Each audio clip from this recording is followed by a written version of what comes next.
होगा। पहले चरण में चुनाव जहां होगा वो तारीख है 7 नवंबर। जी हां, 7 नवंबर को पहले चरण का चुनाव होगा। दूसरे चरण का चुनाव होगा 17 नवंबर को। तो इस तरीके से 2 चरणों में छत्तीसगढ़ में चुनाव होगा। और जो स्थान सामने आए हैं उसमें 20 ऐसी सीटें हैं जहां पर पहले चरण में चुनाव होगा। दूसरे चरण में चुनाव करीब 70 सीटों में होगा। तो 70 और 20 दो भागों में छत्तीसगढ़ को बांटकर 2 चरण में चुनाव हो रहा है। वजह है छत्तीसगढ़ में नक्सलवाद। तो नक्सलवाद को देखते हुए चुनाव आयोग ने जो तारीखें तय की है उसमें छत्तीसगढ़ को 2 चरण में चुनाव करने के लिए चुना है। तो छत्तीसगढ़ में चुनाव 7 नवंबर और 17 नवंबर को होगा। मध्य प्रदेश में चुनाव 1 चरण में होगा और वो तारीख है 17 नवंबर। जी हां, जब मध्य छत्तीसगढ़ में दूसरे चरण का चुनाव होगा उसी तारीख को 17 नवंबर को मध्य प्रदेश में भी चुनाव होगा। तो मध्य प्रदेश बड़ा प्रदेश, 1 चरण में चुनाव होगा, वो तारीख है 17 नवंबर। राजस्थान में 23 नवंबर को चुनाव होगा, मिजोरम में 7 नवंबर को चुनाव होगा और तेलंगाना में 13 नवंबर को चुनाव होगा। तो चुनाव आयोग ने जो तारीखों का ऐलान किया है वो आपके सामने है। छत्तीसगढ़ और मध्य प्रदेश में चुनाव का आगाज हो चुका है। अब जानते हैं क्या कुछ कहा चुनाव आयोग ने। आइए सुनते हैं चुनाव आयोग ने अपनी प्रेस कॉन्फ्रेंस के जरिए आदर्श आचार संहिता को लेकर क्या कुछ बातें कही हैं।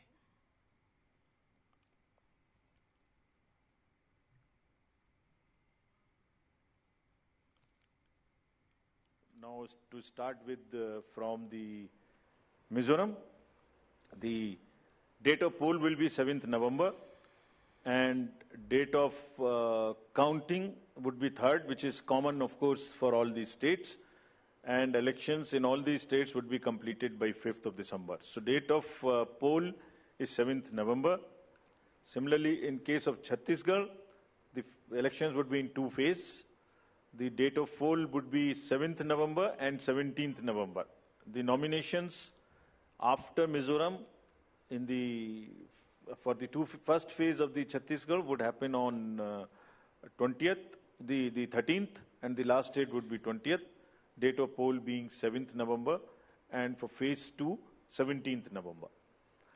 In Madhya Pradesh, this coincides with the second phase of Chhattisgarh, and date of poll would be 7th November. So, first Mizoram and the first phase of Chhattisgarh, then second phase of Chhattisgarh and 1 phase in Madhya Pradesh.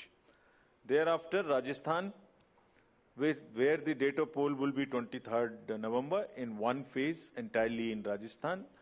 The date of issue of Gazette notification would be 30th October and date of counting for everyone being 3rd of December. Telangana would go last to the poll and date of poll is 30th November with the date of issue of Gazette notification being 3rd of November.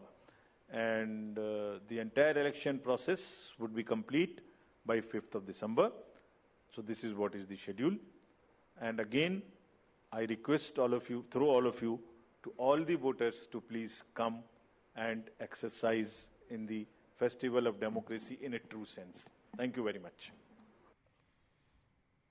तो आपने सुना चुनाव आयोग ने तारीखों का ऐलान कर दिया है। इन तारीखों के ऐलान के साथ इन 5 राज्यों में आदर्श आचार संहिता लागू हो गई है। जी हां, आदर्श आचार संहिता लागू हो गई है जिसका कड़ाई से अब इन राज्यों में पालन भी हो रहा है। तो मध्य प्रदेश और छत्तीसगढ़ में चुनाव के तारीखों का ऐलान होने के साथ ही राजनीतिक सरगर्मियां भी तेज हो गई हैं। एक तरफ चुनाव आयोग काम करता हुआ दिखाई देगा, वहीं कांग्रेस भाजपा के साथ अन्य दलों की गतिविधियां भी अब तेज हो जाएंगी।